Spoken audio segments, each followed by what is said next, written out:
This is a lecture from Open Tuition. To benefit from the lecture, you should download the free lecture notes from opentuition.com. All right. It's time we looked at documents that are found in international trade, and the first one we're going to look at is the international bills of exchange. We will come on to letters of credit, and we'll come on to a document called a comfort letter. But we're looking initially at bills of exchange, international bills of exchange. Now, I wouldn't be surprised if a number of you have never seen or realized that you have seen a bill of exchange, but I'll show you one. Just let me get through to the bottom of this page where I have included the definition. And just a word of forewarning, there is one word in this definition that needs to be amended. It's a mistake that I had not previously seen, and it's my fault for slack proof reading. Anyway, a bill of exchange is an unconditional, this is an ordinary bill of exchange, not an international one. It's an unconditional order in writing, addressed by one person to another, signed by the person giving it, requiring the person to whom it is addressed to pay on demand or at a fixed or determinable future time a sum certain in money to or to the order of a specified person or to bearer. That is what a bill of exchange is. It's a mouthful, basically. But it's an unconditional order. It says pay, addressed by one person. That person who is ordering it is called the drawer, requiring the person to whom it is addressed, and that's the drawee, to pay blah, blah, blah, blah, blah, some certain money to or to the order of a specified person, and that person is the payee. So these are three of the parties that are involved in bills of exchange. Now, I'm just going to show you a check which I've just pulled out of my checkbook. I don't know, many of you will not have seen a check before, but that's what a check looks like. You may not be able to make it out, but it says here, it says pay, and it's addressed to the NatWest Bank, and it's signed by me as the drawer.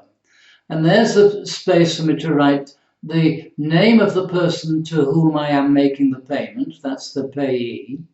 And here are 2 lines for me to write in words the sum of money. And there I write the figure in numbers, and that's the date. Now, this check satisfies the definition according to the Checks Act of 1957 that says a check is a bill of exchange drawn on a banker, so the drawee is a banker, payable on demand. So this check is not, I can't predate it, I can't put on there, let's say I'm recording this on the 1st of August 2017, I can't put on there pay on the 30th of November 2017. It has to be payable on demand. So a check is a bill of exchange drawn on a banker, payable on demand, and there you have an example of a blank check. I can fill that in, make it payable to you in the sum of £2,000, sign it, and that's me signing it as drawer. The bank is the drawee, and your name there would be the payee. Okay, now I mentioned their parties, but we have other parties involved as well, so I'm going to move on. Not to here, this next page, I'm just going to move on to the page after, the parties to a bill. I'll come back and we'll look at the difference or the extra bits that are required for it to satisfy the definition of an international bill of exchange. But meanwhile, just let me look at these parties, because when I've looked at these, some of the detail on the previous page hopefully will become a little bit more clear. The drawer, that's me, if you remember. I was the one that wrote and signed the check. I will write that check, and I will make the money payable to you. You are the payee. The drawee typically would be the drawer's bank, but it doesn't have to be. If somebody else owes me money, let's say John Moffat owes me money, then I will address this bill of exchange to John Moffat, and he will be the drawee, and I'll say, John, pay you, the payee. Normally, though, it would be the drawer's bank, not West in my situation. The pay, that's you. You're the creditor of me. I owe you money. I either get my bank to pay you or I get John Moffat to pay you. The acceptor. If it's John rather than the bank, if it was John, what I would do is I would draw up the bill of exchange payable to you. And I'd possibly give it to John and say, will you sign this as accepting your liability? You owe me money, I said to John. John, you owe me money, and I owe money to this student. So I want you to pay the student direct. Instead of paying me and getting me to pay the student, I want you to pay the student direct. And John will sign the bill. John, the drawee, will sign the bill as the acceptor. He'll write accepted, John Moffat. And then we'll send the bill to you. And you get this bill and you think, well, I owe Ken Garrett money. What I can do is I can take this bill of exchange, we'll use my check, and John has signed it, John NatWest Bank. You can take this and you can sign it on the back and you can put pay Ken Garrett and you sign your name on the back. So you, the payee, becomes the first endorser. And if you're going to endorse it in favour of Ken Garrett, then Ken Garrett becomes the endorsee. Now, when Ken gets this, he realises that he owes P2D2, the P2 tutor, he owes P2D2, so Ken will write pay P2D2 and he'll sign it Ken Garrett. So Ken, who was the endorsee, now becomes an endorser, and P2D2 becomes the latest endorsee. And as the latest endorsee, he's the one who then enjoys the title of holder, because he's the person who's taken the bill through negotiation, or is the bearer of a bearer bill. Now, I've not told you about bearer bills yet, but P2D2 owes tax tutor. So when P2D2 gets this document from Ken Garrett, and it says pay P2D2, and it's signed Ken Garrett, P2D2, not knowing tax tutor's real name, he just signs it P2D2 and sends it off to tax tutor. Now, because it's not been specified to whom this bill has now been endorsed, it has become a bearer bill. It has been signed in blank. And now, as a bearer bill, this £5,000 document is like a £5 note, but it's worth £5,000. If it's signed in blank, it's a bearer bill. And as a bearer bill, it is worth whatever the value of money is on the face of the bill. So if it says £5 million, that piece of paper is worth £5 million.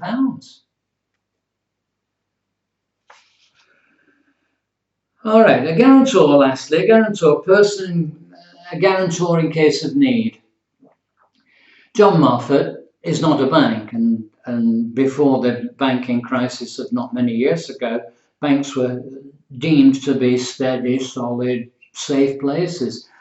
So we'll just ignore that political speech for a moment. John is not a bank. John owes me money. I owe you money. I'm telling John to pay you money. But you think, well, I'm not happy about John's creditworthiness. So maybe instead you take it to someone else.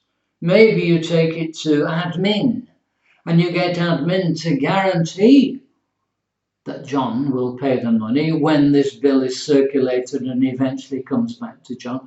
So admin is saying, I guarantee that John will pay. And if John won't pay or doesn't pay or refuses to pay, then admin then has the responsibility and takes over the responsibility of payment. So admin, therefore, assumes prime responsibility for the payment of that, however much, to you. Okay, let's go back then one page, because We know now what a bill of exchange is. It's an unconditional order in writing addressed by one person to another, signed by the person giving it, requiring the person to whom it is addressed to pay on demand or at a fixed or determinable future time a sum certain in money to or to the order of a specified person or to bearer. That is what a bill of exchange is. But we need to know about international bills of exchange, so we need a little bit more onto that definition. For it to be classed as an international bill of exchange, it must identify at least two of the following five addresses, and at least two of these addresses should be in different states. It can identify three, but all three cannot be within the same state. One of them has to be in a different state. It can identify five. But if they're all five within the same state, then it's not an international bill.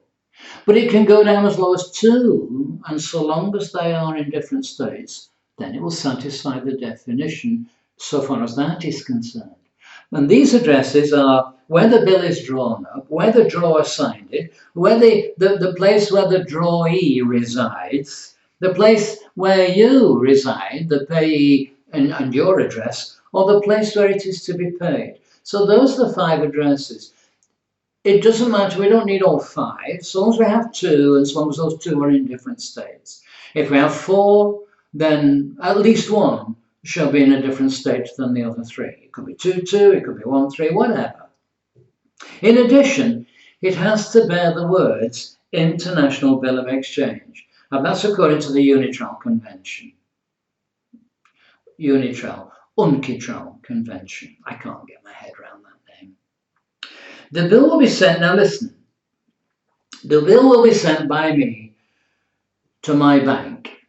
Well, I've been thinking about this and I'm not happy about it. I think what is like and what does happen with reference to checks is that I write the check, I put it into the postal system, I'll mail it to you, and then you, unless you want to endorse it in favour of Ken, you will then take it to your bank gives it to my bank looks at it and says, we'll take money out of Mike's account and we'll pay that money into your bank account. And that's how a cheque works. So the drawer would normally send it to the payee. So in the case of John, without the bank, what I would do is I've got two choices. I can either take it to John and say, John, will you accept this before I send it off to you as my payee? John, will you accept it? So John will sign his name, write the word accepted, then I will send it to you.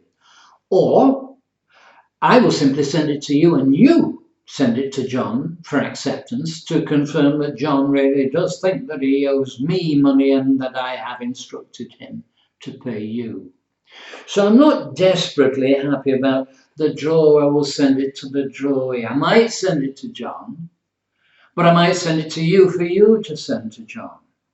And if it's a bank and not John, then I will probably send it to you and get you to send it to your bank and for your bank to send it to my bank. But that's the way it can happen. The drawee will sign it. So John will sign it and he'll sign it accepted, John Moffat, and John thus becomes the acceptor.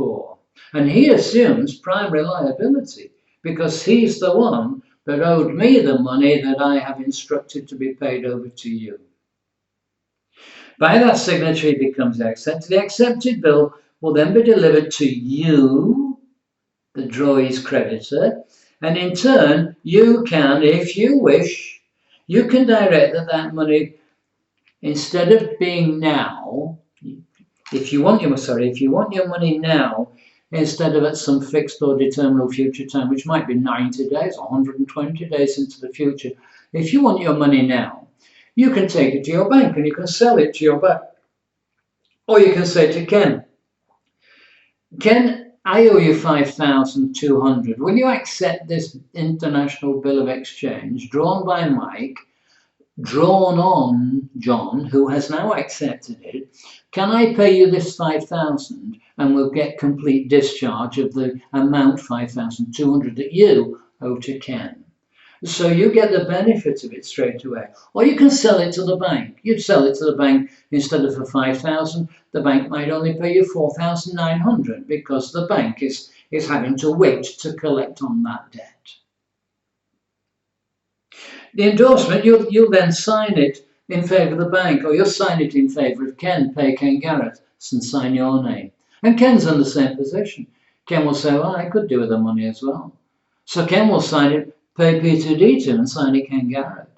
And P2D2 will say, pay tax tutor and sign it P2D2. And so it can go on, and there can be multiple signatures all on the back of this bill of exchange. People can sign it on and on and on.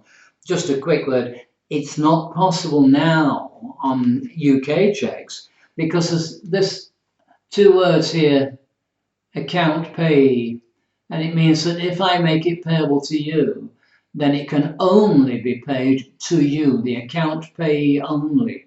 So it has to be paid into your bank account and you can't endorse it. But that's relatively recent law within the UK. But an international bill of exchange doesn't have the equivalent law. So you can endorse it, you become the endorser, Ken becomes the endorsee. Ken endorses it, he becomes the endorser, P2D2 becomes the endorsee, and so it goes on and on and on. If it's signed in blank, if you decide not to sign it in favour of Ken, but simply to sign it, very dangerous, because it's now a bearer bill and it's worth whatever is the face value written on the front of that bill. If you sign it in blank and somebody steals it from you, then they've got a €5,000 note in their hand because you didn't sign it, you didn't endorse it to someone else, you merely signed it in blank, and it becomes that much money, that one piece of paper. And whoever takes it, whoever steals it from you, $5,000, whoever steals it from you, then says, oh, I owe my local taxman $5,000. So they go to the taxman and say, there's your money, and the local taxman now has it. Well, this is awkward because whoever signed it in blank has signed away their rights. And these people, the local taxman, are now the bearer of a bearer bill. And therefore they are a holder. And they're assumed to be the rightful holder. And it's only when you contact me and John and all the prior parties, it's only when you say, I've lost that piece of paper, don't pay. So when it does eventually come from the taxman to John for payment, John says, I'm sorry, but I'm instructed not to pay. So then what happens? Well, the taxman comes back to you because you were the one that paid it over. And you come back to, so who has to lose? You have to try and find the thief. It's your fault. You're to blame. The fact that this $5,000 piece of paper has gone from your possession, you were the one to blame. So the fault, the loss lies with you, and it's up to you to find the person who stole it. In this situation, all prior parties who have signed the bill, well, I signed it, didn't I? And John signed it as accepted. Admin signed it as guarantor. You signed it in favour of Ken. Ken signed it in favour of P2D2. P2D2 signed it in favour, didn't sign it in favour. I blamed you, it was P2D2 that signed it blank. He passed it on to tax tutor paid the taxman. So whoever has signed it, all prior parties who signed it before it came into the hands of the holder, and the person who passed on a bearer bill, are potentially liable, and the liability is traced backwards. Where did you, who endorsed this to you, and who did you endorse it to? And so it gets traced back. Guarantor in case of need were dealt with, that was admin. Admin guarantees that John will guarantee, or admin will guarantee that John will pay the bill. We've gone through the parties, and we now move on to bills of lading. which I didn't mention at the start. I mentioned letters of credit and letters of comfort. But bills of lading, these are documents that are given by a carrier to the seller, acknowledging that the carrier has taken possession of the goods under this international contract for the sale of goods. The carriers received the goods and they placed on board a particular vessel to be taken to a destination port. It evidences the timing of the passing of the goods. The carrier has the document that says, I pass those goods to that carrier on this day at that time. And normally, therefore, the passing of risk, because I've given them to the carrier, they are unconditionally appropriated to the contract, therefore the risk is now yours. Unless we've separately agreed, obviously, that the risk shall not pass at the time, but shall pass at some later time. Bills of lading may be either negotiable or non-negotiable. They may be inland, ocean, or through, or they may be an airways bill, an airway bill. We're looking at negotiable. The person who owns the bill of lading therefore owns the goods. We know that because I've just said so. But it might be a negotiable bill of exchange, in which case you can negotiate on the ownership of those goods. The bill is made out in favour of the seller to say that these goods have been handed by the seller to the carrier. But the seller can negotiate that on. The carrier holds the goods on behalf. Seller presents it to the bank to obtain payment and endorses this bill of lading in favour of the bank. So the bank now becomes the beneficiary of the money that will be paid by you upon delivery of those goods. Non-negotiable, it means I can't negotiate it in favour of the bank. It means I can't collect the money until you pay. So non-negotiable, a bill is made out in favour of the buyer to whom the carrier must deliver the goods. And all airway bills are non-negotiable. So if it's an airway bill, I can't negotiate it on. So those are non-negotiable, negotiable and non-negotiable. Inland, ocean, or through. Inland bill relates to contract over land. Different states, don't forget, it's an international bill of lading. Different states, but over land. No transportation by sea is involved. So it could be from the UK, well, most of the UK, not Northern Ireland. It could be from the northern tip of Scotland, right the way down through Scotland, through England, through the Channel Tunnel into France, and then all the way around to the southern tip of South Africa. No shipping is involved. It's an inland bill. It's not an ocean bill. It can go by road all that way. Or from the very tip of Canada, right the way down to Patagonia, to the southern tip of South America. So it relates to a contract carriage over land to the international departure. For example, from point of manufacture to shipping point. So a bill of lading which relates only to my production facility up to the point where it is then loaded onto the ship. That would be an inland bill of lading. Or it could be ocean, contracts from a port in the seller state to the specific port in your state. So we've got an inland one to my departure port, and then another one from departure port to arrival port. Or it could be through, from my production facility right the way through until your arrival port in your state, or even beyond that to your premises. Airway bill relates to contracts for carriage of goods by air, and it applies both to domestic as well as to international flights. So, and remember, airway bills are not negotiable. Now, how do they work? Oh, letters of credit, letters of credit we'll move to. Means whereby a seller can get immediate payment for goods.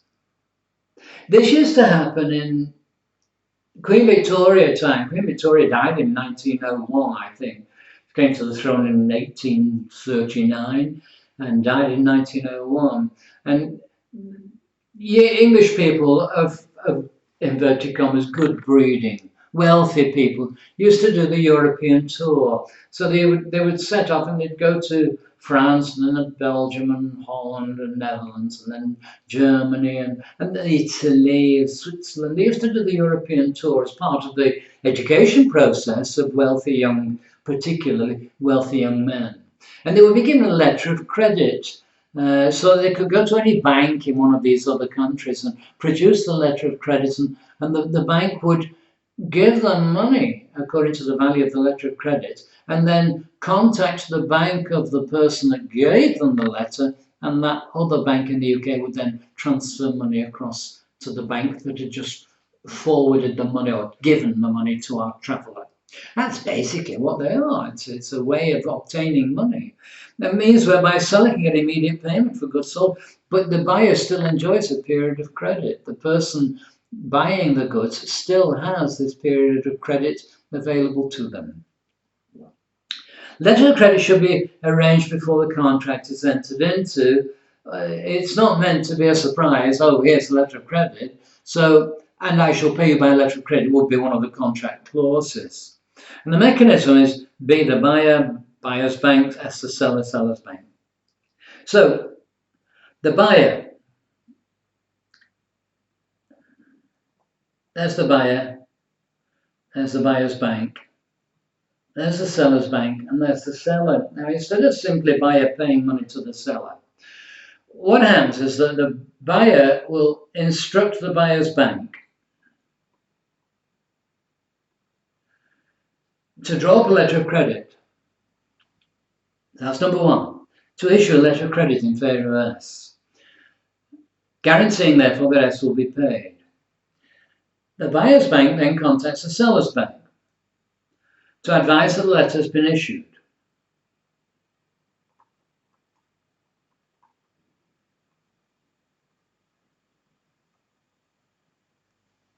And the seller's bank agrees to handle their side of the process. So they're accepting that it's their responsibility to make sure that everything goes smoothly at the seller's end of the contract, at the seller's end of the payment. Then the seller sends proof. The seller's bank will tell the seller, listen, we've received this letter of credit in favour of you, so we need you to prove to us that delivery has been made. So the seller gives proof of delivery.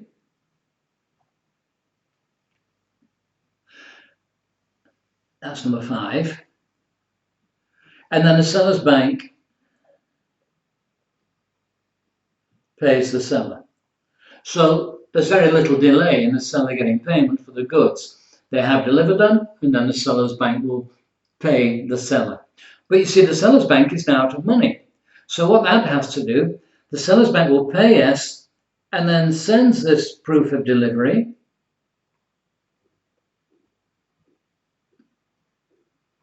to the buyer's bank and says to the buyer's bank, there we are, there's proof of delivery, so can you now pay us? So the buyer's bank pays the seller's bank, so the seller's bank is not out of pocket. But now the buyer's bank is out of pocket.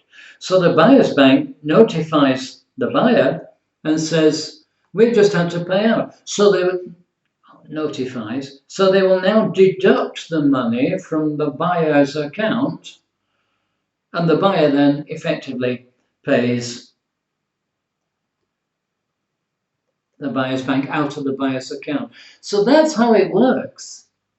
The buyer instructs the buyer's bank to make a letter of credit in favour of the seller and sends it to the seller's bank. The seller's bank notifies the seller and says, if you will prove delivery, then we'll give you money. So the seller proves delivery and the seller's bank pays into the seller's account. Meanwhile, the seller's bank sends the proof of delivery, the documentation, sends the documentation through to the buyer's bank, and the buyer's bank says, okay, well, there's the money and we'll take it out of the buyer's account. And they do so, and they notify the buyer and say, there's your documentation proving delivery, and we have taken the money out of your account to compensate, to reimburse us because we've had to pay out on your debt. That's how the letter of credit works. I don't know, I think it's possible. I've never done that before. I've never drawn it out like that before. And I don't know whether it makes it any clearer for you. But it saves that, doesn't it? it saves the buyer having to pay the seller. I'm sorry. Which is more complicated. And who makes money out of this transaction? Well, clearly the buyer's bank is going to make money and the seller's bank is going to make money. Do you not think that bankers make enough money without you having to go through this roundabout process? Why not just send an international bill of exchange that says pay the seller in 90 days? I don't know.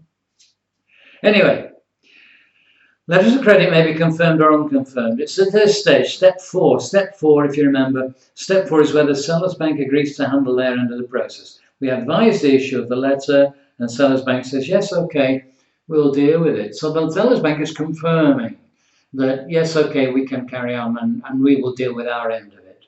Unconfirmed, the seller's bank doesn't add its own confirmation. The seller's bank is not guaranteeing, therefore, that the seller will be paid.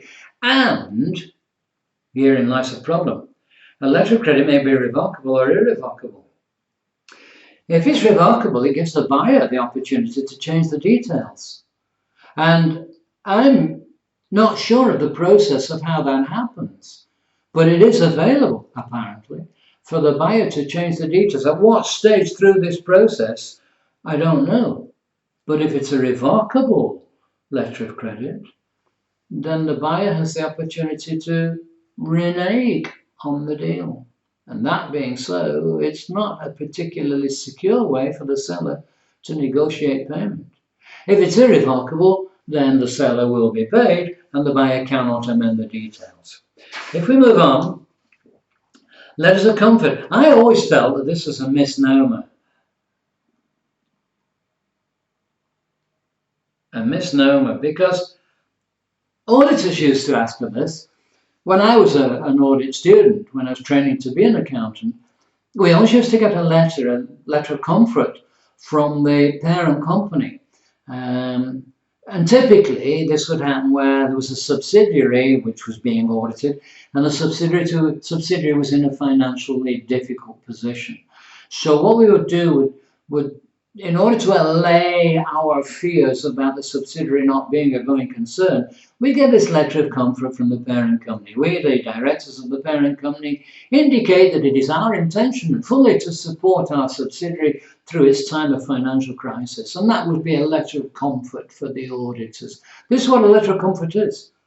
Typically, it's a letter signed by the board of the parent company to confirm that they will continue to support their insolvent subsidiary.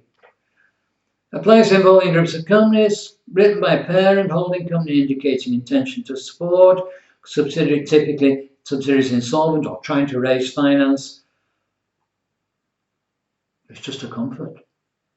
No legal liability involved. The issuance of this comfort letter is our intention fully to support our subsidiary in its times of need. Has no legal binding effect. So when the subsidiary does declare an insolvent liquidation, the parent directors say, well, it was our intention to support, but things change, you know. There's no legal liability.